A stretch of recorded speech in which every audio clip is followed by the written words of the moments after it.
3 दिवसापासून माझी तब्येत खराब असल्यामुळे आज मला खूप अशक्तपणा आला होता. त्यामुळे मी सकाळीच दवाखान्यातून जाऊन आले. अशक्तपणामुळे मी फक्त खिचडी भात केला होता.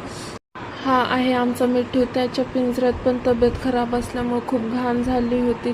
फायनली त्याची क्लिनिंग केली. तब्येत खराब असल्यामुळे माझी खूप सारी कामे अशीच पेंडिंग पडली होती. क्लिनिंग केल्यावर बघा तो कसं मस्तपैकी खेळत आहे. त्याला खायला प्यायला टाकले. नंतर झोपून राहण्यापेक्षा चला म्हणलं काहीतरी टाईमपास करू म्हणून नेल पेंट रिमूव्ह करून नवी नेल पेंट लावली. तर कशी वाटते माझ्या हाताची नेल पेंट. तब्येत खराब असली की घराच्या क्लिनिंगकडे दुर्लक्ष होते. तसंच माझ्या बाबतीत झालं. खूप घाण झाली होती किचनवर आणि फ्रीजवर, कारण मी कालपासून लक्षच दिले नव्हते. आणि आज मी किचन आणि फ्रीज तर मला स्वच्छ हवे असतात आणि ते मी फायनली करून घेतले आणि कुकर पण लावला. कसं वाटत आहे आज आमचं किचन आणि फ्रीज. खूपच राडा झाला होता त्याच्यावर. आणि फायनली नंतर मी भाजी आणण्यासाठी गेले.